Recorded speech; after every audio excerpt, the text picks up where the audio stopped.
Welcome back to Catching Up to FI. I'm your co-host, Jackie Cummings-Koski, and for this special episode, we're sharing Bill's guest appearance on the EverydayFI podcast with Meghan Combs. The show explores the lives and stories of everyday people in the financial independence community. So Bill opens up about his FI journey as a late starter, and even I learned some new things about him. So you want to tune in for this. He, of course, represents our Catching Up to FI community, but Bill had a lot to say. So this is a 2-part episode and will be aired over the next 2 Wednesdays. So let's listen in on part 1. Welcome to Catching Up to FI, a podcast on mindset, money, and life for late starters of any age on their journey to financial independence. I'm Bill, and I'm a late starter. I'm Jackie, and I'm also a late starter, and we're your host. We're here to help you on your journey to financial independence, no matter where you're starting. We're going to talk to experts, other late starters, and explore topics related to our mission. Join us as we catch up to FI together. Welcome to EverydayFI, the podcast that explores the lives and stories of everyday people in the financial independence community. Today on the show, I'm chatting with Bill, whose voice you all may recognize. This is another one of my 5 friends who I talked to for a pretty long time, so you're getting 2 parts again. In part 1, we talk about balancing being an ER doctor with podcasting, plus the fallacy that doctors are rich and should show it in their lifestyle. Bill also shares how he accomplished graduating from med school with 0 student loan debt. And then some other topics we touch on are gender equity, worthiness, and financial trauma. Hey, everyone. Thanks for listening today. I am with my friend, Bill. Bill, how are you doing? And why don't you introduce yourself to our audience? Yeah, Megan, I'm Bill Yount, and it's a pleasure first to be on your show. Thank you for inviting me. I'm a practicing emergency physician, but that's not my real love, actually. My real love is my wife and my kids. I have twin boys. We live in Knoxville, Tennessee, and I am, just like you, a podcaster. I have a podcast called Catching Up to FI, which is catching up to financial independence for late starters on the journey to financial independence. And, it's been the micro joy in my life that's turned into a bit of a macro joy. It's grown, and I feel the love for my audience. So I'm sure you do too.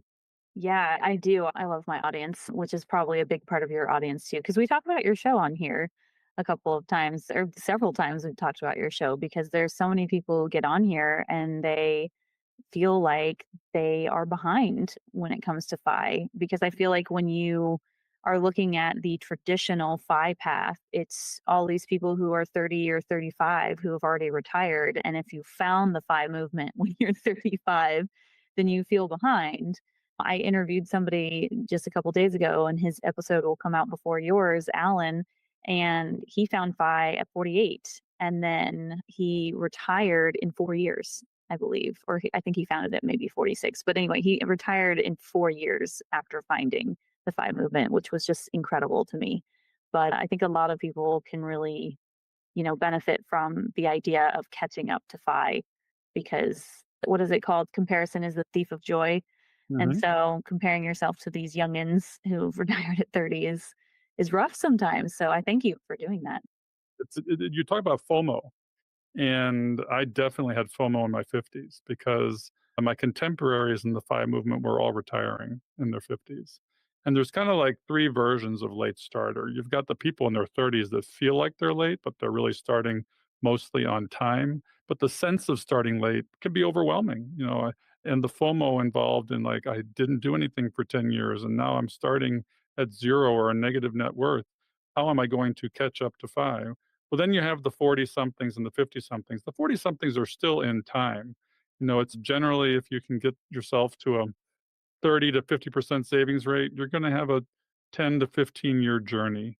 And you want to start that 10 to 15 year journey as soon as possible, because you're going to find you'll bump into burnout. We just did a show on burnout, and you want to try and reach FI and the crossover point before burnout.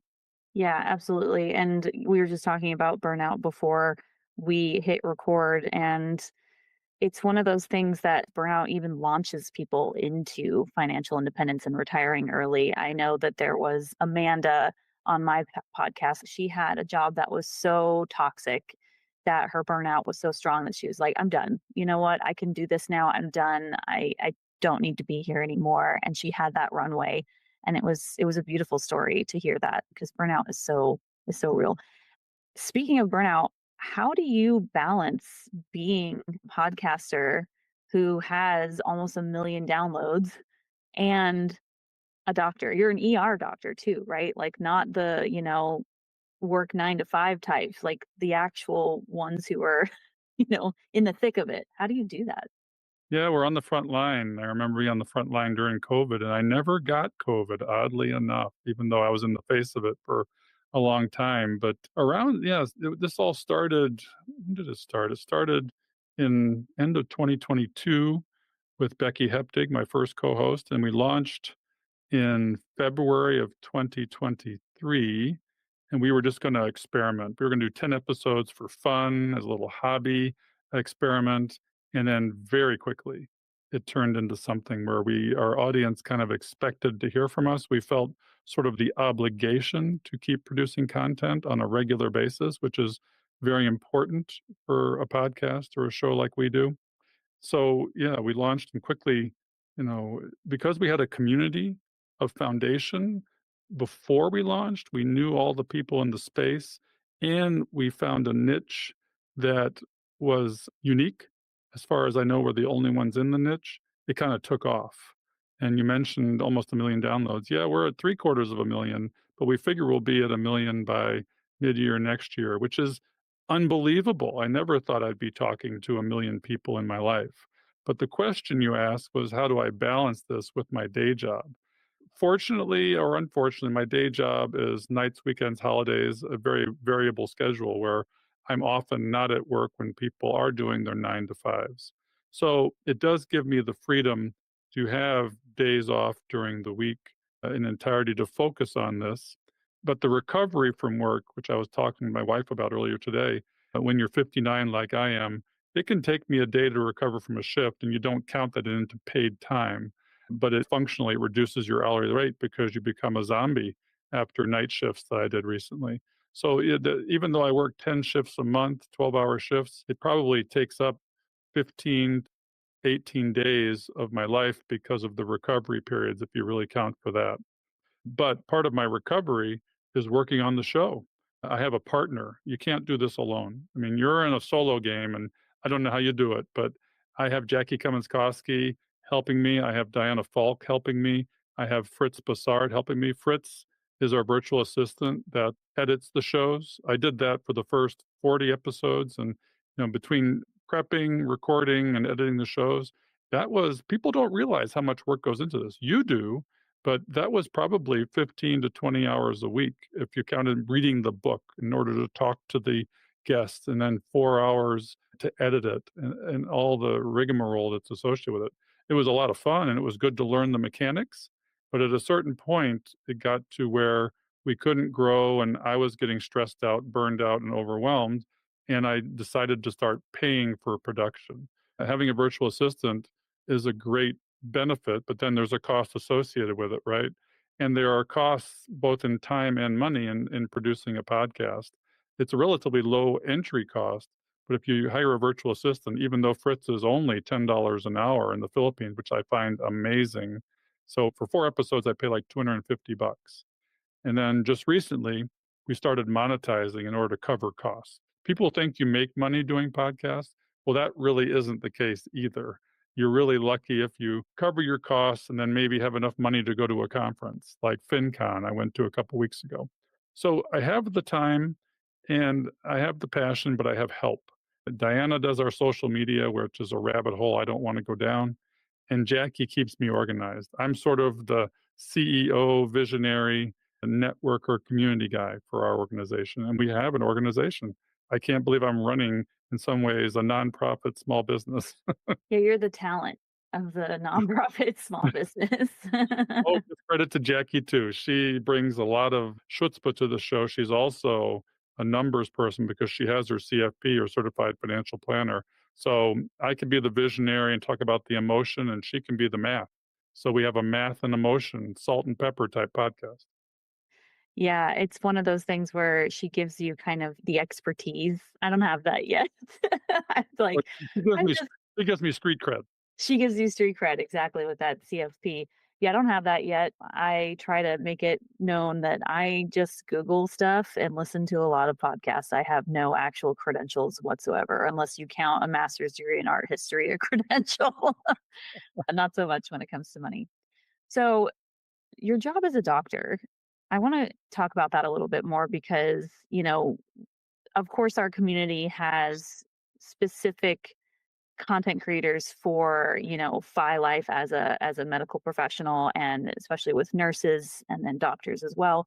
But I'd like to hear from your perspective how you approach fi maybe differently as a doctor and with your schedule than maybe somebody who has like a regular 9 to 5 W-2 type of job. What would you say are the differences there?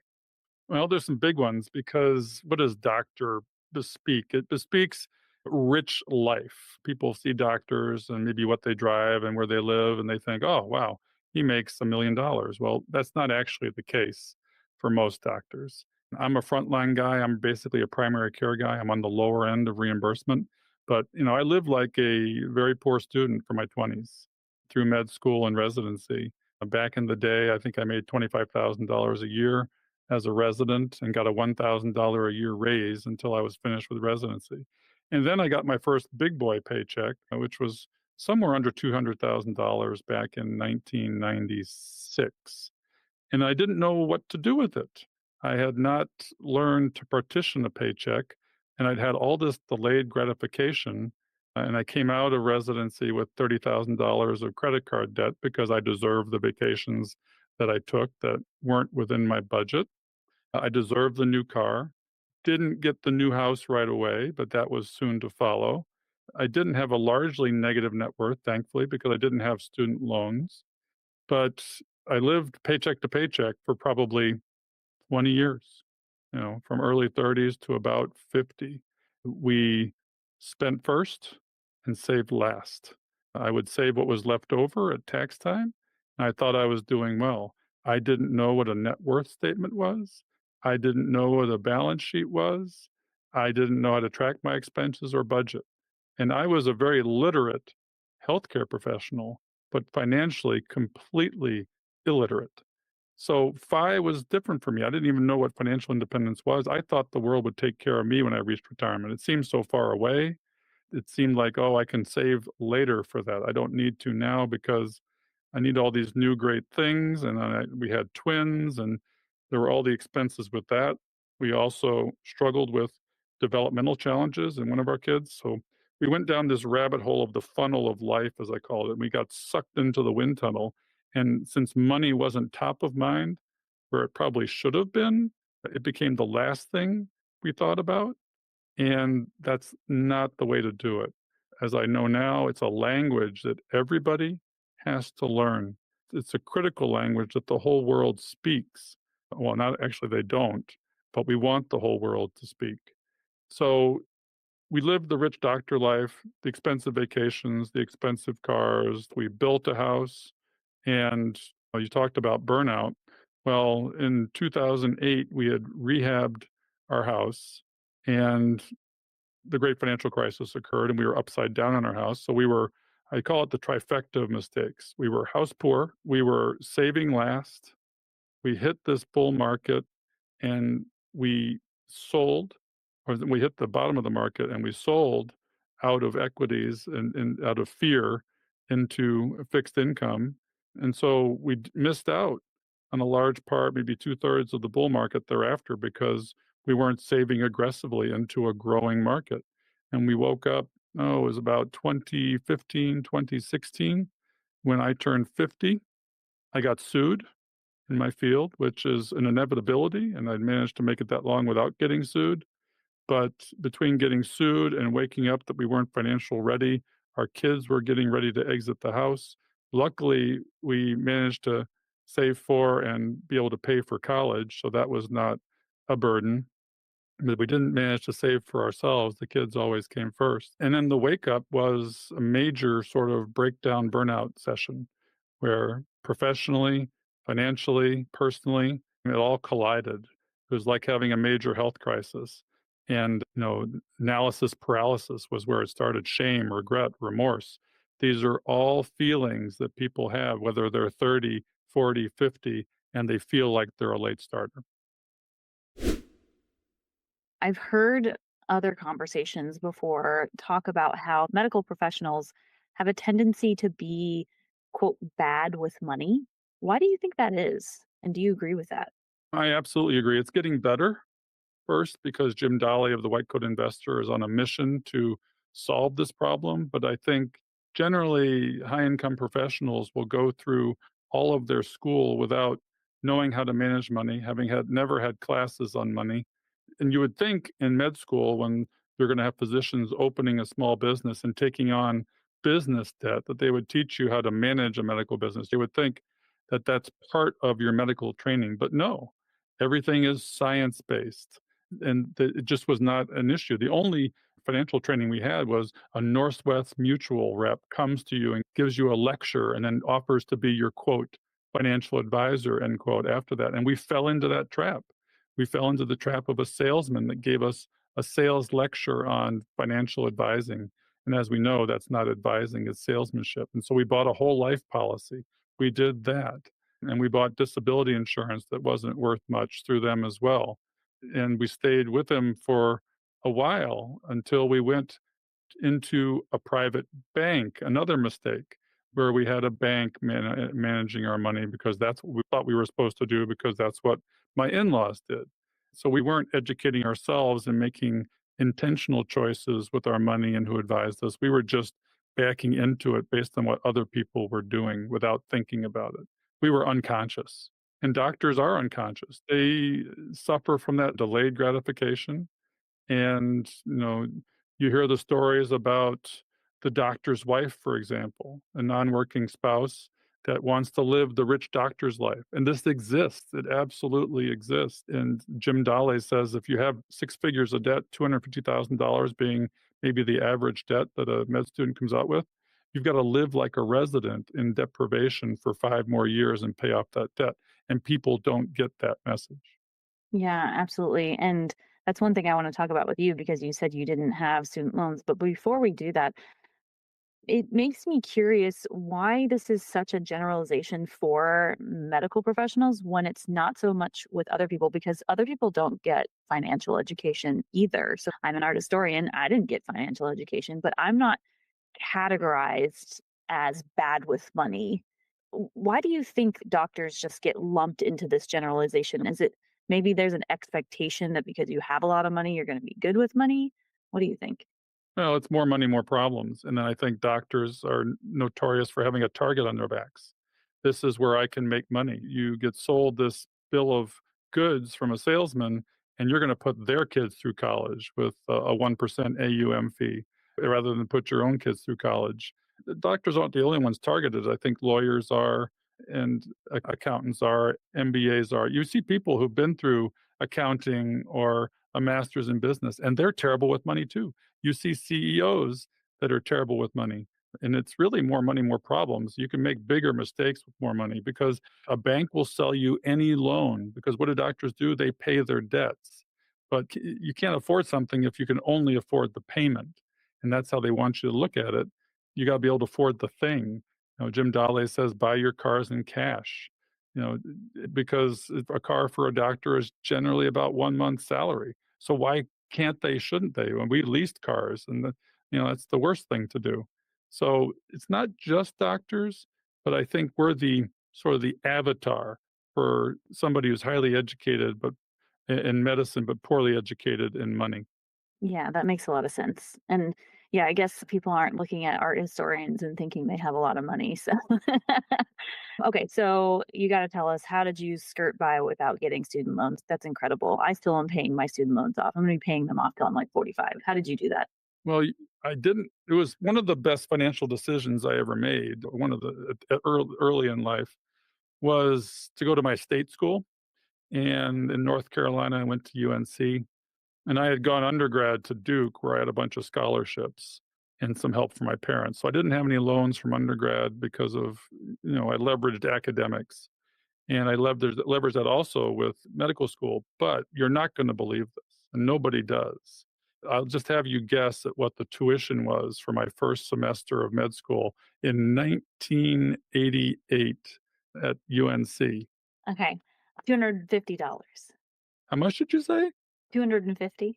Wow, you're the closest anybody's ever come. It was $500. It's because my dad used to brag about that. He went to law school and he's like, I only paid $500 for mine. And so I just guessed lower. Yeah, yeah, it was $500 and about 1,000, $1,500 a semester by the end. So the only cost to going to med school for me was the cost of living, and that's why I didn't have student debt. Yeah, I think that just hurt everybody's heart who is a millennial or younger, even Gen X, I think too. Ooh, yeah. I paid about $80,000 for mine. Mhm. And that's medical school too, right? You didn't have to pay any student loans for that? It's Uh, all of it. no, that was all the package deal. Wow. Essentially had no student loans, and that was because of scholarship and low cost of that education. It's no longer the same because they're not subsidizing. The state isn't subsidizing medical education like they did back then. It's a completely different ballgame. Yeah. Okay. So luck and timing of birth is why you don't have student loans. Good to know. No, no. And also you're very smart, obviously. What made you want to be a doctor? My dad was a doctor, so I heard that language around the house all the time. I was good at science. It was tangible. It was a defined path. And I don't know what I would have done with just a bachelor's, launching into the world and trying to find my way. That was scary to me. And, with medicine, the hoops you have to jump through. You just have to jump high enough. If you're willing to do the work, put in the grind, you will get to the end. I tried not to do it for a while. I had a very big passion for the German language in college and a very big passion for studying abroad. The best times I had in school were when I was in Germany. I spent 6 months on a work study program in college in Hamburg, Germany. After college, I was fortunate to participate in a Fulbright fellowship for a year teaching English in Bielefeld, Germany. The last summer of my life after the first year of med school, that's what I refer to as the last summer because it's true. The last time I had several months off, I went to Rostock, East Germany at the time when the wall was still up. That was in the summer of 1989, if you can believe that. I lived with German medical students, East German medical students over there, made a bunch of friends, rode in their ambulances, did sort of a social sciences project. And a month or so after I came back, the wall fell. And all my friends in East Germany went to the east side of the wall, which was not graffitied, chipped off a piece and sent it to me. I still have those pieces downstairs in a drawer of the East German wall. So I'm very proud of being a part of that living history. You know, all the pre-med stuff, that was just mechanics. The softer sciences of speaking German fluently and living over there and making friends over there were much more important to me. But for not wanting to do the 400 level courses in German, I might have ended up, teaching German or, as a professor in college. But that wasn't to be. It became a hobby or a passion that still lives with me today. Why didn't you pursue the German language teacher path? It was the senior level courses. I just didn't wanna write the That's papers. it. Yeah. It's amazing how small things like that can kind of turn the boat in a certain way. When I was getting my degrees, I couldn't pass a certain math class very easily without having like tutoring and remedial makeup classes that I had already tested out of in high school. And so I just decided not to go with that major. I was double majoring in art history and in business. And I was like, you know what? I'm just not going to do a business major because I can't pass this class. But I don't know where I would have been today if I had actually had a business major on top of my art degree. I think I probably would have been somewhere completely different. So it's just funny how those decisions that seem so small probably made a big difference. I can't regret it. I love where I am now. I feel the same way. I wish I'd have done an MBA and spent an extra year in med school doing that because what that would have done for me is give me an out from medicine, which, you know, would have helped with burnout to have an out, to be able to move laterally or vertically. But what people don't realize is I'm an emergency physician, but that's what I am. I can't go be a radiologist. I can't go be a lot of other specialties. You can't go backwards to go forwards. you're down a dead end, basically, and unless you go into administration in your own field. And there are other side hustles and things you can do. I don't want to dissuade people from this, but at any rate, you feel trapped in your own profession without speaking another language like business would have launched me potentially into other arenas. I wish I'd have done that as well. Yeah, and that actually leads me to a question I have. What made you want to be an ER doctor? Was that originally when you started schooling, that's what you wanted to be, or did you find that path later? At the time I entered residency, going into ER was sexy. It was very sexy. It was just before the show ER came out, and there was a big brain drain going into ER because you had to it was prior to emergency medicine residencies, and I'm a second generation emergency medicine residency. My mentors were the first generation, and that was about in the 1970s. Before that, you'd get moonlighters. You'd get a surgeon, you get a dermatologist, you get a radiologist that moonlit in the ER. It was an afterthought profession, but what people didn't realize was it was a specialty that required a huge breadth of knowledge with the ability to deal with chaotic, uncontrolled situations and life threatening illness, as well as primary care that required specialty training. So it was sexy. It was in the mainstream media as being sexy. My dad was a doctor, but he was an internist, rheumatologist, allergist. So, in the very cerebral side of internal medicine. And I wanted to be as far away from that as I could be. In a way, I wanted to have my own arena. And I like making swift decisions that make a difference. I was not sort of one of those people that needed a lot of time to make decisions. But what you don't have in emergency medicine is any longitudinal relationship with the patient. Oftentimes, you're not remembered at all unless you make a mistake, then absolutely people will remember you. You get very little gratitude for the 99.9% of things you do right, but if you get a complaint or make a mistake, that's all you're going to hear about. I refer to us as the ghosts of medicine, maybe kind of like an anesthesiologist where you're going to be asleep and you don't remember them, but we can make critical differences in people's lives, but sadly enough, we're not often remembered. I've never been to an ER before, knock on wood. I do remember my anesthesiologist though when I got my foot surgery because he was at the top of my head and I was actually awake, so maybe this is why. And I remember talking to him and we were talking about our diets. And at the time I was vegetarian and he was like, "Oh, I really like steak." And I got really upset because I was under the anesthesia. And I was like, "I can't believe you eat meat." And he was just laughing at me the whole time. You're a reformed vegetarian. You eat meat now. Did you go back? So I eat fish because I have a B12 deficiency. Even with eating fish and eggs, I still have a deficiency. So, but yeah, it's just really hard for me to eat animals because they're so cute. I can't. I don't begrudge anybody else their meat, but it's very hard for me to. My nieces are that way. I certainly understand. Yeah, and my partner eats steak. He eats not like a lot, but he'll eat steak and stuff like that. So if I go over to Europe, I will try things that are meat because I feel like their meat industry is a little bit more, I guess, better for the environment and the animals themselves. Like they just treat them with more respect. So I feel a little bit better about it, but I won't order a meat dish. I'll just try somebody else's meat dish. Well, what So you're doing is being conscious. What yeah. you're doing is being intentional. Yeah. And when we talk about money, those are two terms that are pivotal. You got to think twice. Do I really need this thing or do I just want it? Put it aside, sit with it for a day, and oftentimes you don't want it again. And you've got to consciously make healthy decisions, making decisions about what you eat, what's your food intake, what's your financial intake, your monetary diet, and how do you manage that? I'm a little overweight now because I'm not exercising. So my food diet isn't great and I'm working on that, but my monetary diet's doing pretty well. We're 80% of the way to buy, and in the next 3 or 4 years, we'll be there. And I'm seeing the light at the end of the tunnel and looking forward to it. Congrats.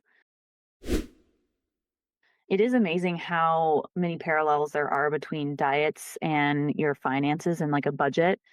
And I was speaking with one of my other people I interviewed, Abhishek. I believe it was episode, I want to say 18. Again, I'll link that in the show notes. But we were talking about the fact that when it comes to diet for myself, it's very hard for me sometimes to see it as benefiting me, but when it matters to something outside of me, like those animals, then I will make the decision not to do it or not to eat it because it's negatively affecting something else. So, for instance, if I were to get pregnant and my doctor was like, it's going to be so much better if you eat this kind of healthy diet with leafy greens, I'm going to do it because I'm doing it for that baby. But I find it very interesting that I'm not to the point where I do it for myself. And I think it's very similar for me with money. I want to be intentional about my spending, but I will just like spend, spend, spend, spend, spend when it's just me. But then if I have to consider somebody else in a financial capacity, I will bend over backwards to make that work for them or help them with it. For instance, if somebody at work, asks me, where should I be intentional about my money? I can tell them exactly how to do it thinking through all of their scenarios, but for some reason I can't seem to perfectly do it for myself. So I probably need to talk to my therapist about Yeah, that. that's a very important statement, really, because it's about an endoskeleton versus an exoskeleton. And we tend not to work on our endoskeletons, which are the internal skeletons that hold us up for our self esteem, our self worth, and focusing on our self care is the term people use these days. And I used an exoskeleton, all the external stimuli, all the dopamine hits to hold myself up and keep me erect, so to speak. And you need to work from the inside out, and we are emotional beings. We have limbic systems, we have reptilian brains. And just like recently, you can read about lump sum versus dollar cost averaging. You can read about it and understand that 75% of the time a lump sum is going to do better. And then I ended up having a lump sum not too long ago when a real estate investment exited, and it was burning a hole in my pocket. I felt the need to get it back in the market, and I knew that lump summing it was going to be the way to do it. And I lump summed half of it just before that 10% correction we had last August. Now, just before, and I was like, if I'd have just waited 2 or 3 days, or if I'd have dollar cost average that did, a quarter of it each time, and now I have a plan for the next time this happens.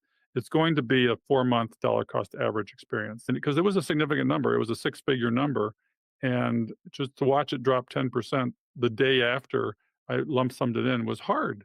It was really hard. And I was in a hurry to do it. And you should never hurry to make money decisions. Yeah, and it's funny because when you look at the math when it comes to lump sum, the math shows that putting it in immediately 60% of the time is going to be the best decision. But because you have this experience of where it wasn't the best, now even though the math is still the same, you're altering your future decision based on that because it's emotional. And it's so funny that you said that because my mom, for instance, she did, I think, a rollover of some kind where she had to sell some investments to roll it over into a different account because the investments didn't, in kind transfer. And she waited to buy, and it wasn't purposeful. It was just that she just didn't think about it when it rolled over. And then the market shot up after the election. We were recording this on November 13th. So the election was last week. And she's like, oh my God, I can't believe I didn't put it in right before the election. I'm so stupid. I'm going to wait until it goes back down. And I was like, no, no, no, no, no. It's like, don't do that. Don't do that. Don't do that. And I was like, that's timing the market. And she was like, I know you're not supposed to time the market, but I really don't want to put it in right now because it feels so high. So it doesn't matter what you know, your lizard brain, like you said, is going to take over sometimes. And I think that when we admit that to ourselves, that money is not just math, it's not even close to just math. It's very emotional. If we admit that, then we can take steps to circumvent those emotions and have plans for, like you said, now that you know how you feel about lump sum investing, now you're like, every time I get a lump sum, this is what I'm going to do. And this is going to be my plan. And you're kind of taking your emotions out of it by giving yourself that plan. So it's really smart. Well, and you give yourself an opportunity. I mean, I'm not spreading it over a long period of time. It'd be 4 months. It's a hybrid solution. It's functionally a 4-month lump sum. But say, for example, I make my first lump, and then by the time I'm making my second investment, the market drops 10%. Well, I'm going to throw it all in. It just gives you the opportunity to, buy the dip, so to speak, and do a little bit of market timing, which is a minor alteration of your plan that's emotionally based. And it may go down again more, but you know, discipline is hard to maintain in the heat of battle, and money definitely carries so much emotion with it that it's hard to maintain discipline, like rebalancing as the market drops. And as you see, it's going because the market can be irrational longer than you can be solvent. It's funny that you say that because one topic that's been coming up a lot is the idea of VT, SAX, and chill versus the efficient frontier or the Paul Merriman portfolio. In my mind, I actually find doing what Paul Merriman does and the efficient frontier less ideal for somebody like me because if I have to go in and do anything to my investments, even if it's only once a year for an hour, if I have to do anything like rebalance, I'm probably going to mess with it too much. I like to mess with stuff. I actually had the Paul Merriman portfolio for, I think, a year. And I just kept messing with it. And I was like, no, I can't do this because I'm probably screwing up my returns. I'm just going to be teeth sacks and chill. That's probably not gonna be the same for everybody, but I don't know if you've heard that Fidelity study that they did, like, back in 2013 where they kind of looked at, okay, who are our top performers of investors? And it was people who were either dead or their accounts were, like, no longer active were the people who did the best because they didn't touch it. Yeah, And well, so that's yeah. so true. My sister, she wasn't dead, but she clicked the aggressive box on her retirement portfolio as a college professor back 20 years ago. And only recently did she surface, and she didn't have a lot of financial literacy. She just knew that she needed to save, max it out, and check aggressive. That was all she needed to know. And yes, it was in a bunch of funds, maybe some that were higher cost, maybe some that were active. But end of the day, 20 years later, she's a multimillionaire. And then now she wants to mess with us. I said, be careful, you need to simplify it, but don't mess with it. You don't mess with your success. I was in a Paul Merriman portfolio when I read his stuff and the 10 funds for life. And when you shave off and add basis points to your return, yes, it's going to make a big difference over time. He has some smaller versions of it, 4 funds for life, 2 funds for life, where you can get kind of the same effect. But he's a huge small cap value fan, and that's a hard one to buy into because of its underperformance over the last 2 decades. It's a long cycle time. And if you're going to do that, I think you got to do it when you're young. You got to start it when you're young and go 50% S&P 500 and 50% small cap value as your VTSAX and chill because they're the least correlated of the equity. So yes, if you're going to do it young and stick with it and downshift your small cap value and upshift your S&P 500 and add bonds when you're 20 years into your investing history and you're planning to fire.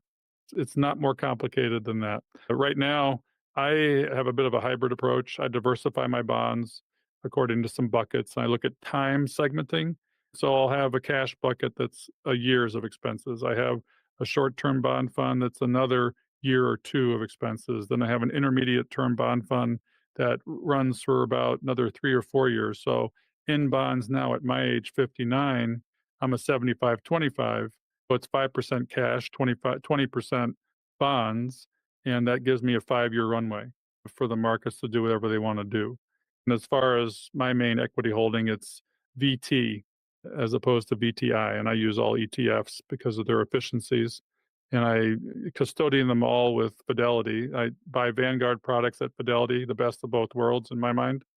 Took me a while to get there, but I was with Vanguard until they sold their solo 401k business to a census.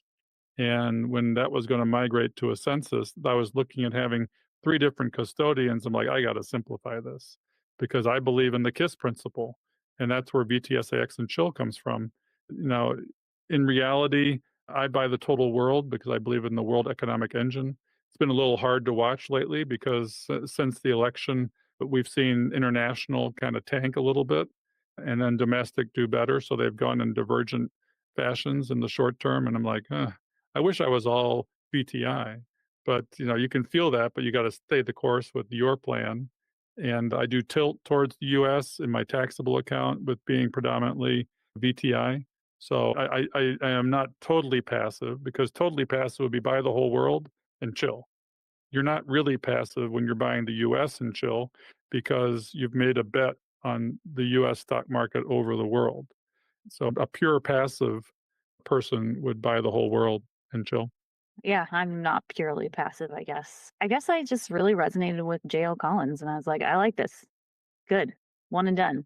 Everything I have is either some form of total stock market, or if it's not available, then an S&P 500, and that's good enough for me. I don't really want to do more than that. I don't care enough. I just want my money to grow. I wish I could do that now, but I'm at a risk tolerance level at my age where I just, I missed out on the 100% stock era of life. That time, that season had passed for me. And, if I were to get to a net worth that tolerated it, I could do a reverse glide path and increase my equity holdings as I age, because I have enough money to tolerate a drop of 30%. If my nest egg that I need is 70% of what I have, then I could be 100% stocks, or 60% of what I have. Then you could be 100% stocks, because you take it off the top and you're still fine. Yeah, for sure. Can you explain the KISS principle? Oh, it's keep it simple, stupid. Oh, I bet everybody in the audience is like, duh, keep it simple, stupid. Okay, cool. Good to know. I mean, it takes out friction from the equation. When I had the Paul Merriman portfolio, yeah, I was in there tweaking things. I was forward rebalancing. Where should I put it? Okay, and I'm always looking at it. And then you're going to do things that you regret when you have too many moving parts. Now, Joe Saul-Sehy, he'll say you VTSAX and chill till you have about $100,000, and then you need to get more complicated, because it helps to have asset classes that are all moving in different directions. And there's something to be said for that. Paul Merriman wrote the book, What are the 12 $1 million decisions you can make? It's true. When you add basis points of return, you're going to grow your money faster. Yeah, and I think that's what's such a challenge for me, because I'm like, okay, do I want to grow my money faster? But you're not going to grow it faster if you keep touching it, which is what I do. And like I said, that's why I tried it. And then I saw myself touching it all the time. And I was like, nope, nope, nope, nope. And I kept comparing it also to the VT Saxon Chill portfolio. And I was like, I am not performing as well, because it's, it was a short period of time. It was only a year. But I don't know. I couldn't stand having to do that all the time. And I was like, I'm just gonna let Well, the market do its thing. if you're not going to be dead and watch your portfolio grow, you got to play dead. Play dead. Yeah, I'm playing dead. Exactly. Before we move on to the next topic, I have to have the obligatory disclaimer that neither one of us is a financial planner or financial professional. So take everything we say with a grain of salt. And if your portfolio goes down, it's neither of our faults. Okay. Well, everybody's got to have their philosophy and tactics, and everybody's a little bit different. If there was only one way to invest, if we were all VTSX and chill in the world, it probably wouldn't do as well. Yeah, we probably wouldn't have billionaires either if there's only one way to invest, right? So, anyway, that's a whole other topic. All right, that's it for part 1 with Bill. Make sure to tune in next week for part 2. See you then. Thanks for listening to the EverydayFI podcast. If you're loving the show, here are some things you can do. Number 1, subscribe in your favorite podcast player and share the show with your friends and family. Number 2, please leave a review. I'm always looking for ways to improve the show.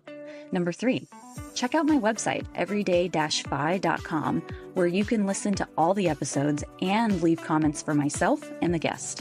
Number 4, if you're interested in sharing your own financial independence story, you can find a submission form at everyday-fi.com/podcast. And finally, number 5, join my Patreon membership for only $5 a month at patreon.com/everydayfi-podcast. This is a one-woman show, so every little bit counts. See you next time as we continue to go down the path to financial freedom. So, Bill, as you know, we cannot do this show without our amazing staff and the people that help us put this on. Our social media maven is Diana Falk, and our editor is Fritz Brizard. We love them, and they keep us going. Yeah, Jackie, I mean, this show wouldn't have the quality it has without our folks, our peeps. And we'd also like to give you a few calls to action for the show.